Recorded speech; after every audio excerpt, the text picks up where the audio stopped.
Hello बच्चों। आज हम लोग वही जो हमारी जो सेल सीरीज चल रही है, cell the unit of life की, आज उसी को आगे बढ़ाते हुए आज हम लोग एक शॉर्ट टॉपिक कवर करेंगे। उसका नाम है सेल वॉल।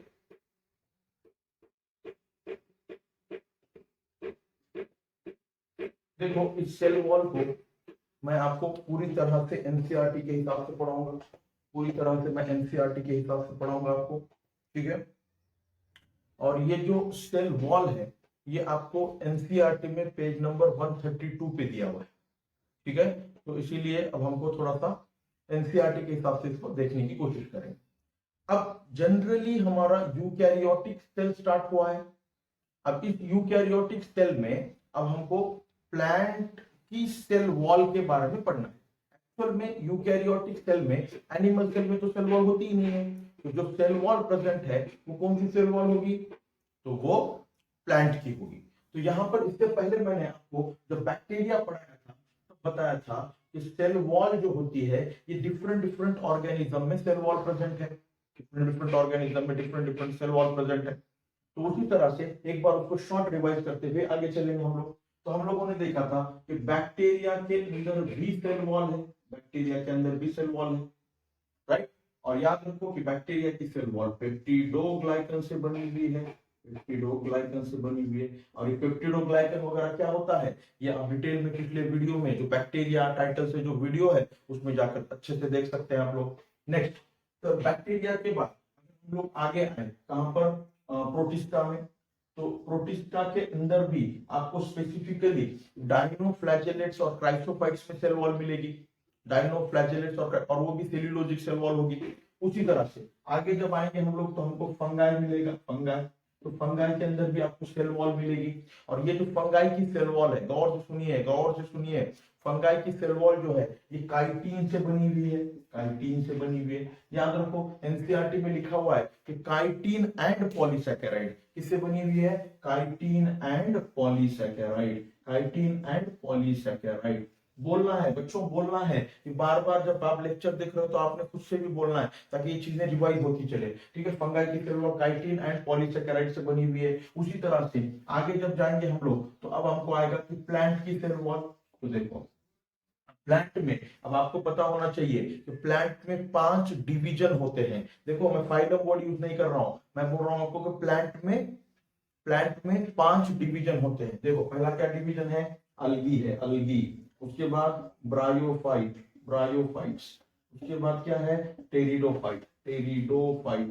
फिर उसके बाद क्या है सर? Gymnosperm, gymnosperm. और जिम्नोस्पर्म के बाद क्या है सर? Angiosperm, angiosperm. तो अब मैं क्या बताना चाह रहा हूँ गौर से सुनिए आप लोग सभी, ठीक है। कि अब ये प्लांट के अंदर ये 5 डिवीजन है। प्लांट में ये 5 डिवीजन है। इन 5 डिवीजन में से गौर से सुनिए, अलगी की सेल वॉल का कंपोजिशन डिफरेंट होता है। अलगी के सेल वॉल का कंपोजिशन डिफरेंट है, अलगी के सेल वॉल का कंपोजिशन डिफरेंट है। क्योंकि देखो इसमें क्या होता है, तो इसमें सेल्यूलोज होगा, सेल्यूलोज होगा। इसके अलावा इसमें गैलेक्टन्स होंगे, गैलेक्टन्स होगा। इसके अलावा इसमें मैनन्स होंगे, मैनन्स होंगे, मैनन्स। और इसके अलावा यहाँ पर mineral like, mineral like calcium carbonate होगा। क्या होगा? मिनरल लाइक कैल्शियम कार्बोनेट होगा, मिनरल लाइक कैल्शियम कार्बोनेट होगा। तो देखो बच्चों इधर थोड़ा सा समझने की कोशिश कीजिए आप। अलगी में जो सेल वॉल है ये सेल्यूलोज, गैलेक्टन्स, मैनन्स और मिनरल लाइक कैल्शियम कार्बोनेट से बनी हुई है। ये आपको एनसीईआरटी में दिया हुआ है, this is the NCERT data. तो इसको बहुत अच्छे से समझना रहेगा आपको। नेक्स्ट सर, अब यहाँ पर ये जो गैलेक्टन्स है और मैनन्स है इसका मतलब क्या होता है? तो गैलेक्टन्स का मतलब होता है कि ये एक पॉलीमर है, मतलब एक पॉलीसैकेराइड है। लेकिन जब गैलेक्टोज, गौर से सुनिए, गैलेक्टोज, गैलेक्टोज का जो पॉलीमर होता है उसको हम लोग गैलेक्टोज से मिलकर जो पॉलीसैकेराइड बनता है उसको गैलेक्टन्स बोलते हैं। जो मैनोज से मिलकर, मैनोज से मिलकर जो पॉलीसैकेराइड बनता है उसको मैनन्स बोलते हैं। और मिनरल लाइक कैल्शियम कार्बोनेट, ये आपको डेटा एनसीईआरटी में दिया हुआ है, एनसीईआरटी का डेटा है, इसीलिए आपको इसको बहुत अच्छे से समझना लगेगा। नेक्स्ट सर, अब यहां पर अलगी में ये कंपोजिशन होता है, इसके अलावा जितने भी चार डिवीजन है, इसमें कौन आ रहा है, ब्रायोफाइट, टेरिडोफाइट, जिम्नोस्पर्म और एंजियोस्पर्म, इन सभी के अंदर जो सेल वॉल होती है वो चार कंपोजिशन से बनी है। एक है सेल्यूलोज, एक है हेमीसेल्यूलोज, ठीक है, एक है सेल्यूलोज, एक है हेमीसेल्यूलोज, उसके बाद होता है पेक्टिन और चौथा होता है प्रोटीन। ये चारों से मिलकर ये सेल वॉल बनी हुई है। किसकी, ये अदर चार जो जितनी भी डिवीजन है इनकी सेल वॉल इन चार कंपोजिशन से बनी हुई है और ये अलगी की सेल वॉल इन चार कंपोजिशन से बनी हुई है। तो अब ये बातें आपको अच्छे से पता होनी चाहिए। उसके अलावा एक एडिशनल इंफॉर्मेशन आपको बता रहा हूं कि फंगाई की cell wall chitin and polysaccharide से बनी हुई है, लेकिन इस फंगाई के अंदर जो ऊमाइसीटीज होता है, ऊमाइसीटीज जो है वो ऊमाइसीटीज की जो सेल वॉल है वो सेल्यूलोज से बनी हुई रहती है। बाकी सबकी cell wall chitin and polysaccharide से बनी हुई है, लेकिन इसकी सेल वॉल कैसे बनी है, सेल्यूलोजिक होती है। ये एक एडिशनल डेटा मैंने आपको समझा दिया। तो बेसिक चीजें क्लियर हो रही है बच्चों। तो पहले क्या बोला हम लोगों ने कि सेल वॉल जो है, ये सेल वॉल, अब हमको जो सेल वॉल पढ़नी है वो प्लांट की सेल वॉल पढ़नी है, लेकिन जब प्लांट की सेल वॉल की बात आ रही है तो हमको बाकी की भी सेल वॉल के बारे में पता होना चाहिए। इसीलिए मैंने आपको समझा दिया कि बैक्टीरिया की सेल वॉल के, बैक्टीरिया में भी सेल वॉल होती है, वो पेप्टिडोग्लाइकन से बनी होती है। उसी तरह से प्रोटिस्टा के अंदर भी सेल वॉल होती है, वो स्पेसिफिकली डायनोफ्लैजेलेट्स और क्राइसोफाइट्स इनमें होती है, उसके अलावा फंगाई में सेल वॉल है, फंगाई की cell wall chitin and polysaccharide से बनी हुई है। प्लांट की सेल वॉल को हमको पढ़ना है और प्लांट के सेल वॉल के कंपोजिशन की अगर बात करेंगे तो हमने प्लांट के अंदर 5 डिवीजन है, जिसमें से अलगी, ब्रायो, टेरिडो, जिम्नो, एंजियो को देखा। अलगी की सेल वॉल एक डिफरेंट कंपोजिशन से बनी हुई है और अदर 4 डिवीजन की सेल वॉल एक डिफरेंट कंपोजिशन से बनी हुई है। तो ये आपको याद करना लगेगा, ठीक है। चलो अब मैं इसको थोड़ा सा बैठ देता हूं और फिर आगे हम लोग जाएंगे, ठीक है। बोलते चलो बच्चों, बैक्टीरिया की सेल वॉल किससे बनी हुई है, पेप्टिडोग्लाइकन से। फंगाई की सेल वॉल काइटिन से। उसी तरह से अलगी की cell wall galactans, mannans, cellulose और कैल्शियम कार्बोनेट, मिनरल है कैल्शियम कार्बोनेट, तो इससे ये बनी हुई है, ठीक है। तो अब हम लोग देखेंगे आगे के सेल वॉल के बारे में थोड़ा सा मैं आपको समझा देता हूं। चलो देखो कि अगर हम लोग प्लांट सेल का स्ट्रक्चर देखेंगे, अगर हम लोग प्लांट सेल का स्ट्रक्चर देखेंगे तो आपको पता चलना चाहिए कि सर इस तरह से प्लांट सेल के अंदर इस तरह से स्ट्रक्चर हम लोग हमेशा ड्रॉ करते हैं। प्लांट सेल का स्ट्रक्चर हम लोग ऐसे ड्रॉ करते हैं। तो ये जब ड्रॉ करते हैं तो इसके अंदर ये जो बाहर दिख रहा है इसी को हम लोग बोलते हैं सेल वॉल, जिसको आज हमको डिटेल में पढ़ना है, इसके अंदर यहाँ पर ये दिख रहा है आपको, ये होती है सेल मेम्ब्रेन। क्या होती है, ये सेल मेम्ब्रेन,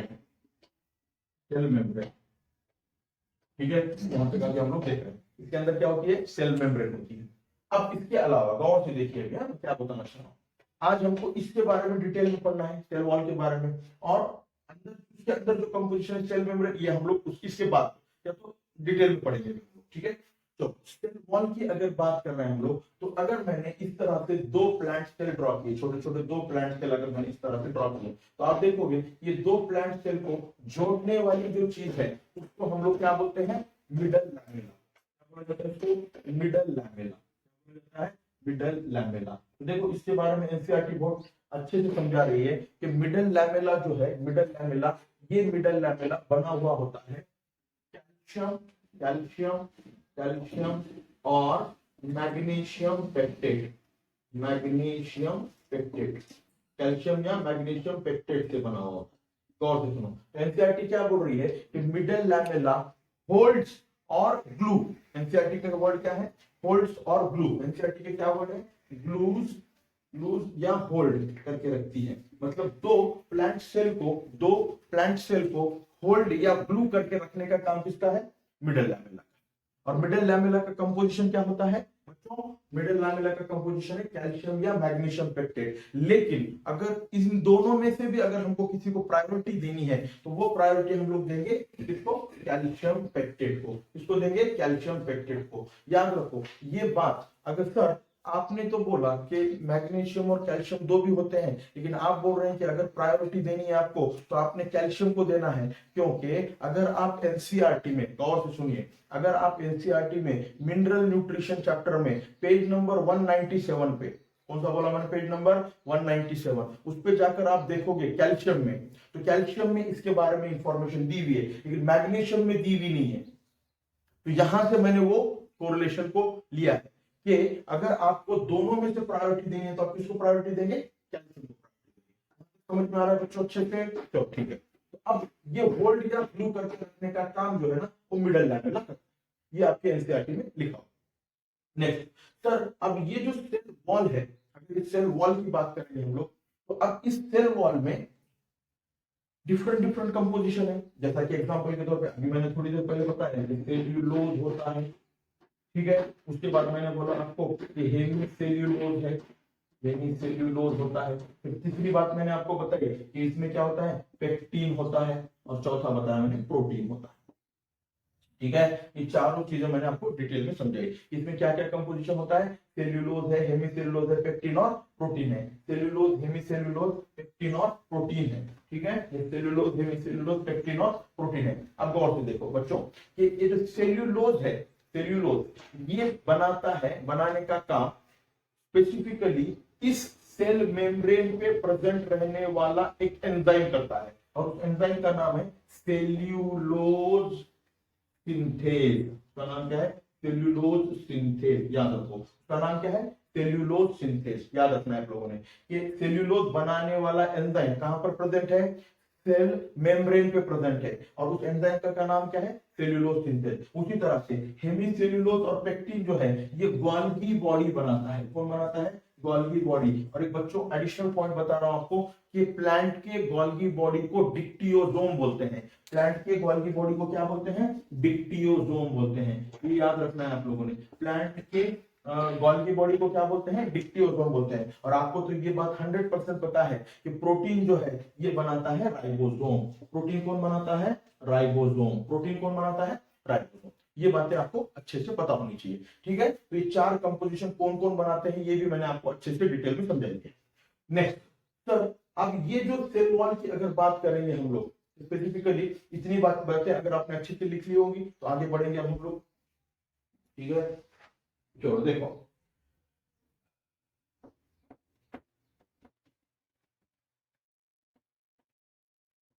तो थोड़ा सा मैं आपको डिटेल में स्ट्रक्चर निकाल के आगे हम लोग समझाने की कोशिश करते हैं, ठीक है।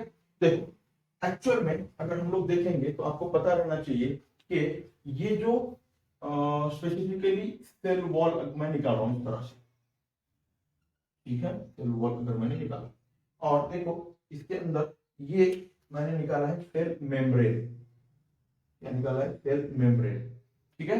अब देखो कि ये सेल वॉल जो है ना बच्चों, गौर से सुनिए, ये जो सेल वॉल है इसको अगर हम लोग देखेंगे, ये सेल वॉल, ठीक है।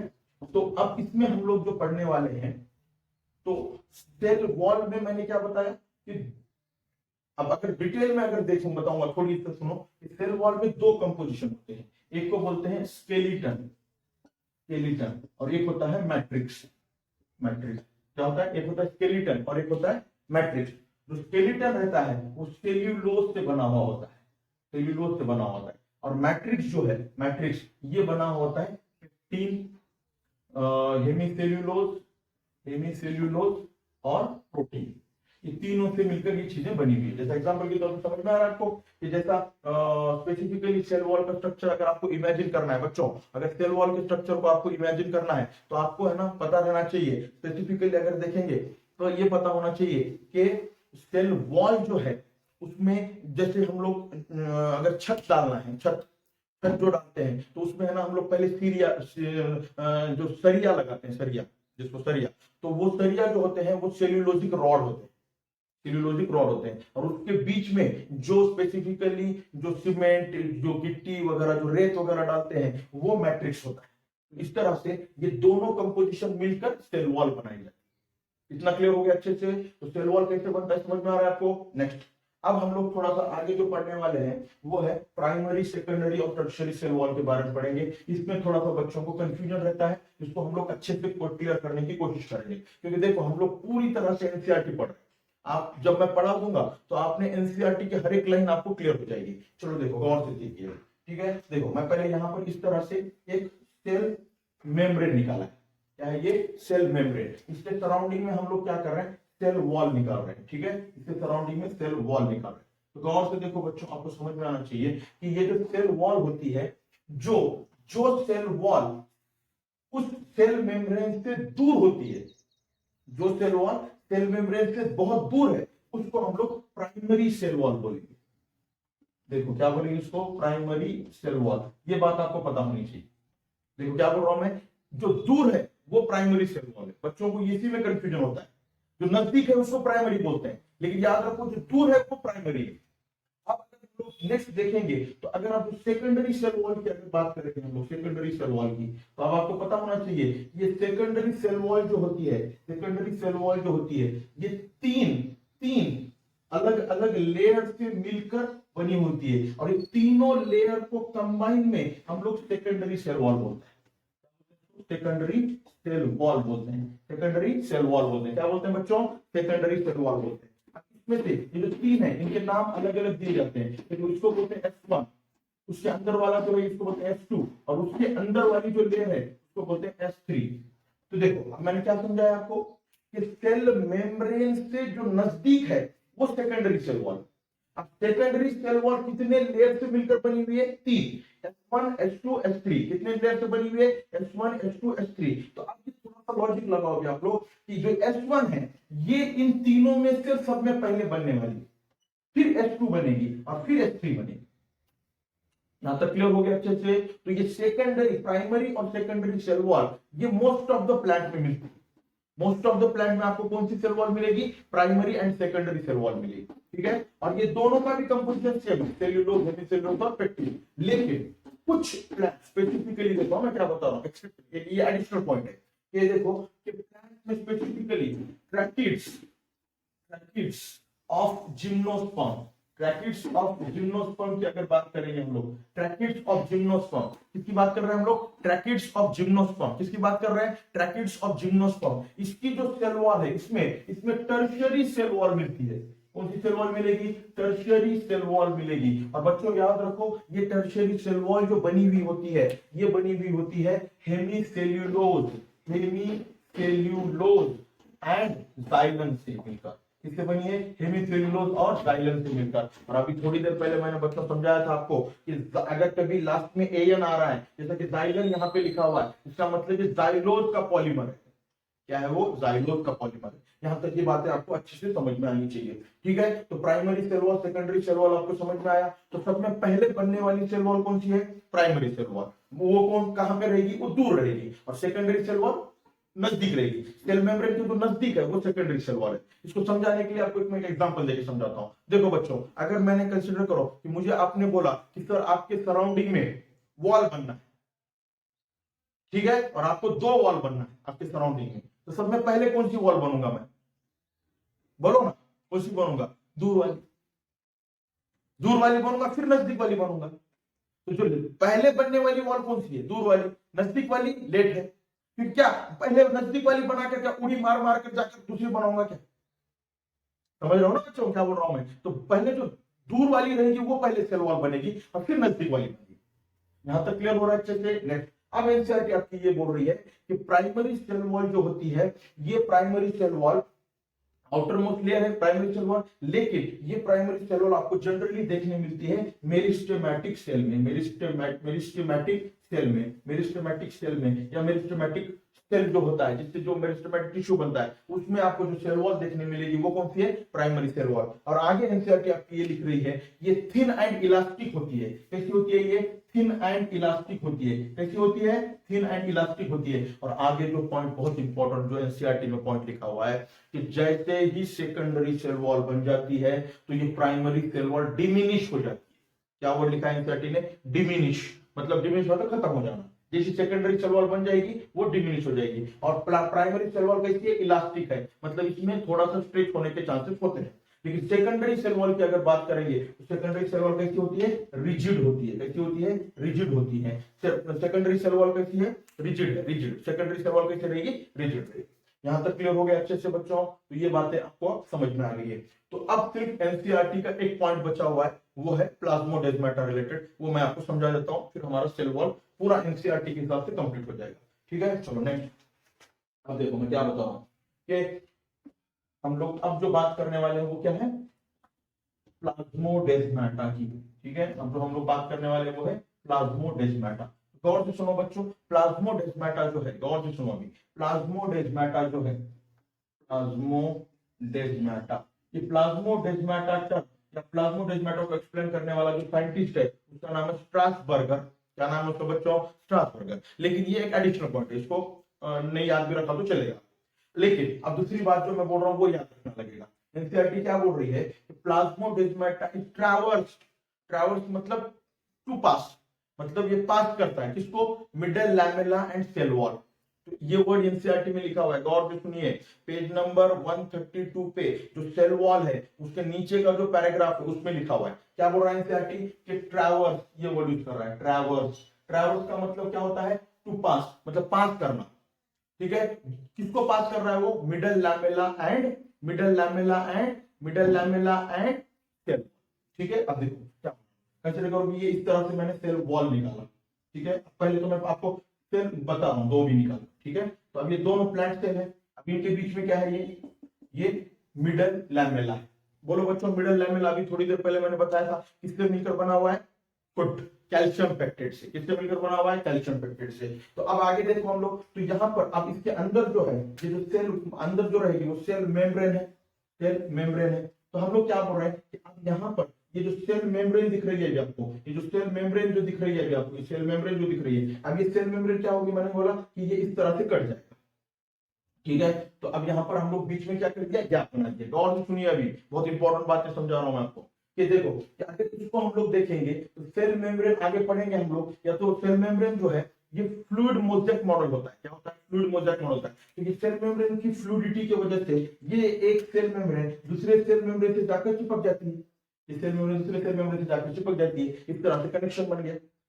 ठीक है, इसलिए सेल मेम्ब्रेन का कनेक्शन बन गया। अब इसने देखो किसको पास किया, मिडल लैमेला को और सेल वॉल को पास कर दिया, मिडल लैमेला और सेल वॉल को पास कर दिया। और याद रखो कि इनके बीच में यहाँ पर अगर देखेंगे हम लोग तो ये न्यूक्लियस है, और इसके सराउंडिंग में क्या दिख रहा है आपको, यहाँ पर इस तरह से स्पेसिफिकली अगर देखेंगे तो सेल यहाँ पर एंडोप्लाज्मिक रेटिकुलम दिखता है। क्या दिखता है आपको, एंडोप्लाज्मिक रेटिकुलम दिखता है। और वो एंडोप्लाज्मिक रेटिकुलम जो है, वो स्पेसिफिकली जो एंडोप्लाज्मिक रेटिकुलम है, वो एंडोप्लाज्मिक रेटिकुलम एक सेल के एंडोप्लाज्मिक रेटिकुलम दूसरे सेल के साथ क्या हो जाता है, जाकर फ्यूज हो जाता है। और इस एंडोप्लाज्मिक रेटिकुलम का जो ट्यूब्यूल है इसको हम लोग डेस्मोट्यूब्यूल बोलते हैं। क्या बोलते हैं इसको, डेस्मोट्यूब्यूल बोलते हैं। क्या बोलते हैं बच्चों, इसको डेस्मोट्यूब्यूल बोलते हैं। इसको क्या बोलते हैं, डेस्मोट्यूब्यूल बोलते हैं। और उसके अलावा क्या है, ये इस तरह से यहाँ पे फिर पैक कर दिया जाता है। ठीक है, और ये जो कंप्लीट स्ट्रक्चर दिख रहा है, इस कंप्लीट स्ट्रक्चर का नाम प्लाज्मोडेस्माटा। इस कंप्लीट स्ट्रक्चर का नाम क्या है, प्लाज्मोडेस्माटा। इसका मतलब क्या हो गया कि अगर एक सेल से दूसरे सेल में कोई अगर चीजें पास करना है या भेजना है तो उसके लिए आपको क्या करना लगेगा, गौर से सुनिए। उसके लिए आपको है ना, यहाँ से पहले डेस्मोट्यूब्यूल के अंदर चीजों को डालना लगेगा, फिर वही चीजें उधर जाएंगी। ठीक है, यहाँ तक क्लियर हो गया बहुत अच्छे से। तो ये बातें अब आपको समझ में आ गई। सिर्फ अब एक पॉइंट बचा हुआ है, वो है फंक्शंस, वो है फंक्शन। तो अभी मैं सोचता हूँ कि आपको ये प्लाज्मोडेस्माटा भी क्लियर हुआ होगा। ठीक है, तो अब एनसीईआरटी में कुछ फंक्शन दिए हैं किसके, सेल वॉल के, वो हम लोग डिटेल में देखेंगे। पहला फंक्शन जो दिया हुआ है ये प्रोवाइड, देखो मैं अभी लिख रहा हूँ functions, functions of cell wall. देखो फंक्शन ऑफ सेल वॉल, तो पहला फंक्शन क्या है, देखिए पहला फंक्शन है, गौर से सुनिए, ये provide, provide shape, shape to cell. ये एनसीईआरटी में पहला पॉइंट लिखा है। मतलब अगर किसी सेल का शेप अगर मेंटेन करना है, सेल के शेप की अगर बात करेंगे हम लोग, तो वो मेंटेन करने का या प्रोवाइड करने का काम जो है वो सेल वॉल करता है। कौन करता है, वो सेल वॉल करता है। नेक्स्ट सर, सेकंड जो फंक्शन है वो ये है कि cell wall, cell wall protect, cell wall protect, cell wall protect, protect cell from mechanical, mechanical damage, mechanical damage and infection. ये सेल क्या कर रहा है कि प्रोटेक्ट कर रहा है, किसको सेल प्रोटेक्ट कर रहा है, स्पेसिफिकली मैकेनिकल डैमेज और इन्फेक्शन से प्रोटेक्शन करने का काम कौन कर रहा है, सेल वॉल। ठीक है, तीसरा जो फंक्शन है वो याद रखो कि सेल वॉल जो है, cell wall involve in cell to cell interaction, cell to cell interaction में मदद करता है, सेल टू सेल इंटरेक्शन में मदद करता है। तो लास्ट पर क्या बोला हम लोगों ने कि सेल वॉल क्या करता है, सेल टू सेल इंटरेक्शन में मदद करता है। और क्या कर रहा है कि ये चौथा, ये प्रोवाइड बैरियर, ये क्या कर रहा है, बैरियर प्रोवाइड कर रहा है। क्या प्रोवाइड कर रहा है, बैरियर प्रोवाइड कर रहा है, किससे, अनडिजायरेबल मैक्रोमोलिक्यूल के एंट्री को, अनडिजायरेबल मैक्रोमोलिक्यूल इनके एंट्री को प्रिवेंट करने का काम, इनको रोकने का काम कौन कर रहा है, सेल वॉल कर रहा है। ये चार फंक्शन आपको अच्छे से पता होने चाहिए। तो देखो बच्चों, यहाँ पर अभी आपका सेल वॉल कंप्लीट हो चुका है। ठीक है, तो इतनी अगर चीजें मैंने जो बताई है, इसको बार बार देखोगे तो ये चीजें क्लियर हो जाएंगी। और एनसीईआरटी के हिसाब से मैंने पूरे पॉइंट कवर किए हैं, एक भी पॉइंट छोड़ा नहीं। तो आपको ये, आई होप ये सब समझ में आया होगा। और इसी तरह से इसको देखते रहिए और बार बार देखोगे तभी आपको इसका फायदा होगा। Thank you.